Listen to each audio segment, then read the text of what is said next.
शिवसेनेचे शाखा प्रमुख, महानगर प्रमुख, जिल्हा प्रमुख, उपमहापौर आणि महापौर अशी अनेक पदं भूषवलेले विनायक पांडे आज ठाकरेंच्या शिवसेनेला सोडचिठ्ठी देत भाजपमध्ये प्रवेश करताय। ते नेमके भाजपात का जात आहे हे त्यांच्याशी आपण चर्चा करणार आहोत। भाऊ, आपण अनेक पदं शिवसेनेत भूषवली, आज भाजपमध्ये जात आहे। तब्बल 42-43 वर्ष आपण शिवसैनिक होतात। काय नेमकं कारण शिवसेना सोडण्याचं आणि भाजपत जाण्याचं? काय वरिष्ठ दखल घेत नाही, त्यामुळे हा सगळा विषय आलेला आहे। म्हणून त्यामुळे मी बीजेपीत चाललेलो आहे। काय असं काय दखल न घेणं म्हणजे नेमकं काय? नाही, वारंवार आम्ही तक्रारी करतोय, वारंवार हे त्यांना सांगतोय का पक्ष असं बांधणी अशी झाली पाहिजे, हे झालं पाहिजे। आता म्हणजे तिकिटांबाबत सुद्धा आम्ही सांगतो का असं अशा पद्धतीने केलं पाहिजे। जर पक्ष जर ऐकत नसेल तर बाहेर पडलेलं बरं आहे। मात्र शिवसेनेची आत्ताची जी ठाकरेंच्या शिवसेनेची आत्ताची परिस्थिती बघितली तर तुमच्यापेक्षा सिनियर नेता तिथे कोणी नाही आहे। मग अशा परिस्थितीमध्ये तुम्हाला काय डावललं गेलं? नाही, मला डावललं नाही, फक्त मला डावललं नाही आहे। मला आज पण मी त्या कोर कमिटीत होतो, कोर कमिटीत आहे। काही निर्णय घेताना आम्हाला सगळे एकत्रित बसून आम्ही घ्यायचो। पण काही जर आपण जर सांगितलं का या बाबा हा उमेदवार चांगला आहे, याला द्या, तो उमेदवार चांगला आहे, ते हे ऐकून घ्यायचे नाही। म्हणून त्यामुळे कुठेतरी बाजूला झालेलं बरं। नाशिक शहरात नाही तर जिल्ह्यात शिवसेना वाढवण्यामध्ये तुमचं योगदान राहिलेलं होतं। बाळासाहेबांपासून तुम्ही काम करत होता। मग आज त्याचं दुःख वाटत नाही का तुम्हाला? 100% दुःख वाटतं आहे। मी म्हणजे ते शिवसेना एक छोटंसं रोपटं इतक्या वटवृक्षात आम्ही नाशिकमध्ये वाढवलं, म्हणजे अक्षरशः आमची आई घरून भाकरी बांधून द्यायची। हे तर खासदार अरविंद सावंत पण सांगेल। म्हणजे भाकरी बांधून द्यायची कपड्यामध्ये, त्या भाकरी अरविंद सावंतनं आम्ही खायचो। आणि अशा म्हणजे ड्राय भागात एरियामध्ये तिथं आम्ही दौरे करायचो आणि तिथं शाखेचं मोठी निर्मिती केली। आणि त्याचं फलित त्याचं काय मिळालं आपण नंतर बघितलं असेल। म्हणजे इगतपुरी असेल, सुरगाणा असेल, पेठ असेल, हर्सूल असेल, दिंडोरी असेल, इतका मोठा पक्ष वाढवला आम्ही तिथे। आणि त्या भागात नंतरच्या काळात आपल्याला कशा सत्ता मिळत गेल्या आपण बघितलेलं आहे। आणि या गोष्टीचं निश्चित दुःख होतं ना। आज जर आपण एवढं मोठं ते छोटंसं वृक्ष इतकं मोठं वटवृक्षात निर्माण केलं आणि पक्ष सोडताना खरोखर यातना होत आहे। काय पक्षात नेमकी नाराजी कुणावर आहे? या खालच्या लोकांवर। खालचे लोक ऐकून घेत नाही। मागच्या वेळेस पदाधिकारी होते, तुम्ही बघितलं कसे होते। आत्ताही कोणी नाही ना, आता कोणी नाही, पण आत्ताही तसंच आहे।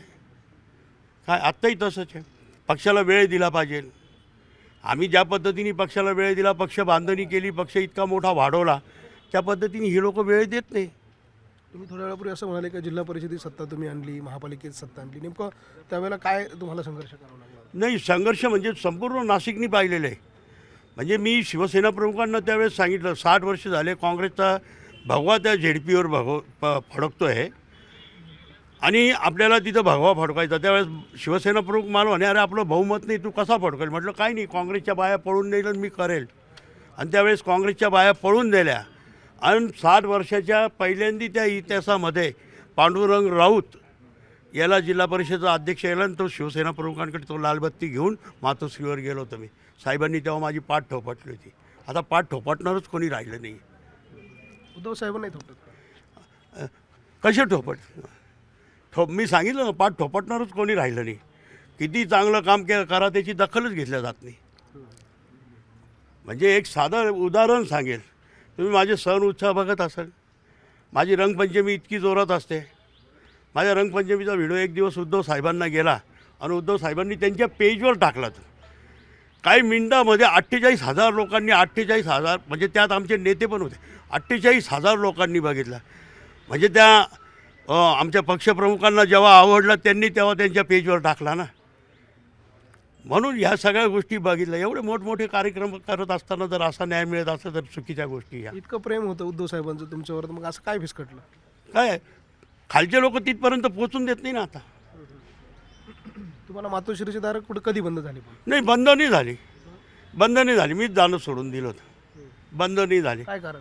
काय जर कोणी ऐकूनच घेत नाही, खालचे लोक तिथं स्टॉप करते। आपण कोणाबाबत पण सांगितलं का कुठेतरी ह्या लोक चाललेले थांबवा, हे कुठेतरी थांबलं पाहिजे, बसलं पाहिजे, ह्या सगळ्या गोष्टी मी केलेल्या आहे। जर त्या गोष्टी जर कोणी उद्धव साहेबांशी बोलत असलं, कोणीतरी येऊन मधीच बोलणार असेल, नाही हे असं आहे, असं आहे, कोण होतं ते?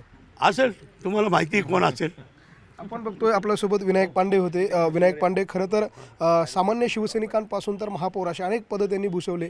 खरं तर मसल पॉवरचा विषय आला की विनायक पांडे आणि सगळंच जुळाजुळीचा विषय आला, फोडाफोडीचा विषय आला की विनायक पांडे हे नाव खरं तर ठाकरेंच्या शिवसेनेतलं एक ताकदीचं नाव होतं. मात्र ते देखील आता भाजपकडे जातं आहे आणि म्हणून नाशिकमध्ये या सगळ्याच्या निमित्तानं ठाकरेंच्या शिवसेनेला एक मोठा धक्का मानला जातो आहे. व्हिडिओ जर्नलिस्ट हेमंत बागुलसह लक्ष्मण घाटोळ, न्यूज 18 लोकमत, नाशिक.